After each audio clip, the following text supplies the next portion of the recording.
The most dangerous thing in the Strait of Hormuz right now isn't an Iranian warship.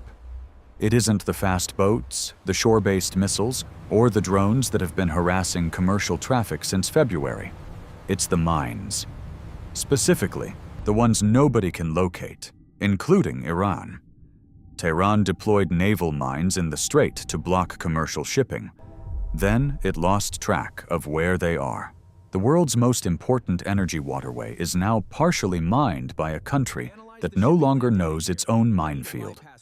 This morning, the United States sent a fleet of warships and drones through it anyway, guiding the first commercial ships out in weeks. On February 28, 2026, the United States and Israel launched Operation Epic Fury. Iran responded not through a naval battle it could not win, but by turning the Strait of Hormuz into a weapon, attacking commercial vessels, charging tolls of over $1 million per transit, and deploying naval mines in the main shipping lanes.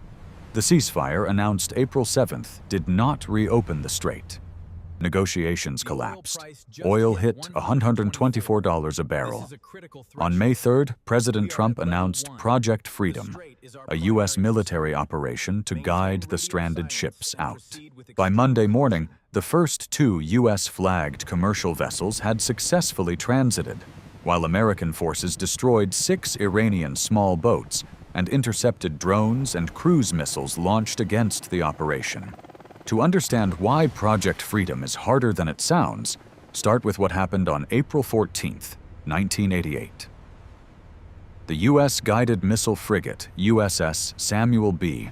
Roberts was transiting the Persian Gulf during Operation Earnest Will, the tanker escort mission of the Iran-Iraq War, when it struck an Iranian contact mine.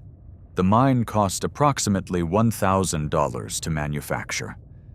The blast tore a 15-foot hole in the Roberts' hull, broke its keel, flooded the engine room, and caused $90 million in damage. In today's money, roughly $250 million. Repairs took 18 months. The mine was World War I vintage.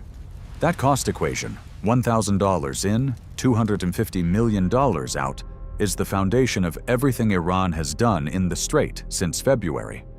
And the mines Iran is using today are considerably more sophisticated than the one that nearly sank the Roberts. The IRGC began deploying mines in the strait starting in early March 2026, working primarily from small patrol craft, commercial fishing boats, and traditional dhow-style wooden vessels operating at night to minimize their radar profile. CENTCOM states it destroyed 16 Iranian mine-laying vessels during this period. But interception and deployment happen on very different timelines. A fishing boat can drop a mine in seconds. Clearing it takes days. The mines confirmed in the strait fall into 2 primary categories. The Maham 3 is an anchored influence mine weighing 300 kilograms, rated for waters up to 100 meters deep. It does not require physical contact to detonate. It carries 3 independent sensor systems: magnetic, acoustic, and pressure.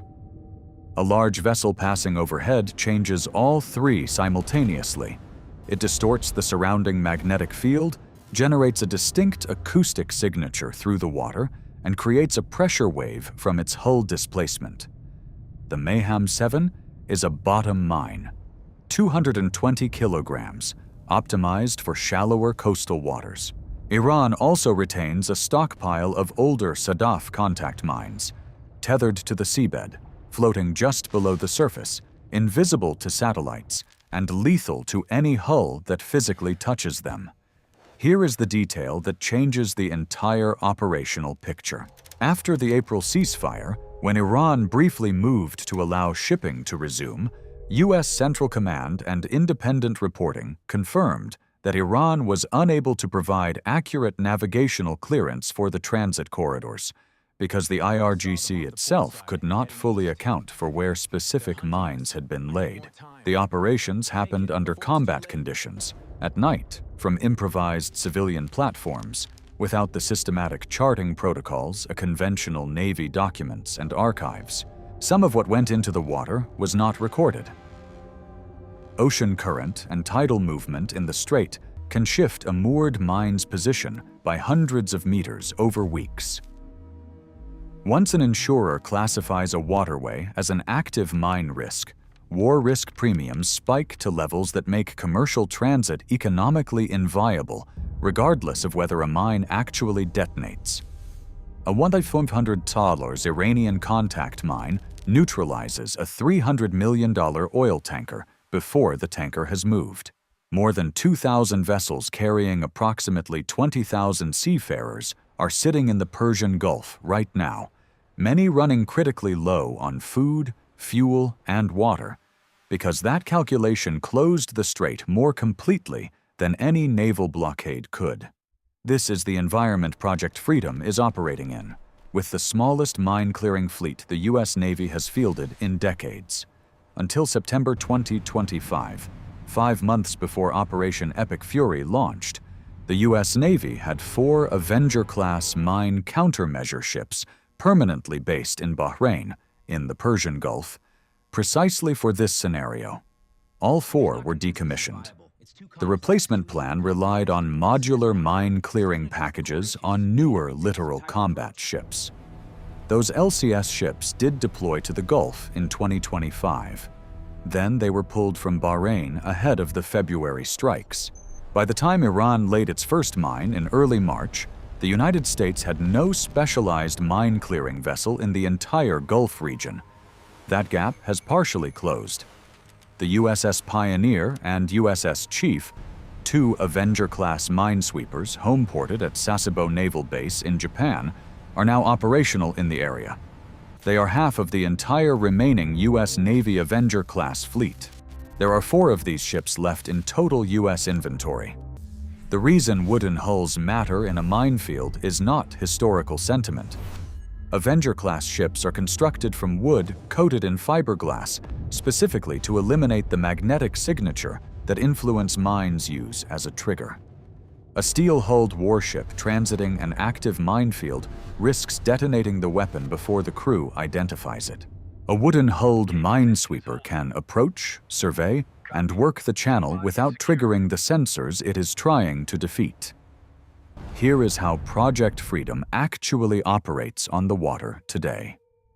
The Pioneer and Chief enter the cleared corridor first, hull-mounted sonar running continuously, mapping the bottom ahead of any commercial transit.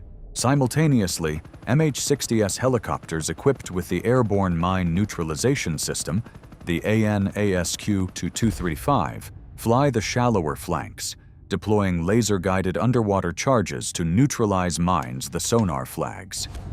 For the deepest sections of the channel, the Navy is running knife-fish autonomous underwater vehicles, Remus-based UAVs carrying dedicated mine-hunting sonar, ahead of the surface formation, extending detection range without putting a crew in the water. Once a section of channel is surveyed and cleared, it is added to the routing packet transmitted to waiting commercial ships. Precise GPS waypoints, timing windows, and communication protocols that tell each vessel exactly where to be and when. Then the ships move. A commercial vessel given a Project Freedom routing enters the southern corridor, the traditional pre-war lane through Omani territorial waters, away from the IRGC's northern route that hugs the Iranian coast, with U.S. Navy destroyers positioned at the mouth of the channel and aircraft overhead. The rules of engagement, confirmed by Axios, have been expanded to authorize strikes on any IRGC fast boat or missile battery that presents an immediate threat to vessels in transit. The ship is not under direct escort. The U.S. does not have the assets for that, and before the war, more than 100 vessels transited daily against roughly 12 warships capable of providing cover. What it has is a mapped lane, a defended perimeter, and a known exit. That is what got 2 ships out this morning. What Project Freedom is not, and what the name risks implying, is a solution. It is a corridor. What we know, the U.S. has established a cleared southern passage and is actively defending it. The IRGC lost navigational control of part of its own minefield. 2 ships got out this morning. What is harder to see from that result is how the United States arrived at this moment with so little margin. The institutional organization that managed U.S. mine countermeasure doctrine, Mine Warfare Command, was dismantled in 2006 and never rebuilt. The Navy decommissioned its Gulf-based Avengers in September 2025, 5 months before the war that made them essential. Iran, over the same 4 decades, was doing the opposite, refining, expanding, and systematizing exactly this capability. The 2017 Office of Naval Intelligence Assessment concluded that naval mines were a critical component of IRGC strategy in the Strait, and that Iran had specifically invested in new mines and delivery systems after observing their impact during the tanker war. One side studied the lesson. The other side assumed it wouldn't need to. The structural asymmetry hasn't changed with Project Freedom. A small IRGC boat with a single crew member can drop a mine in the cleared corridor tonight. Neutralizing that mine requires a wooden-hulled minesweeper, a mine-hunting helicopter, and an autonomous underwater vehicle working for hours.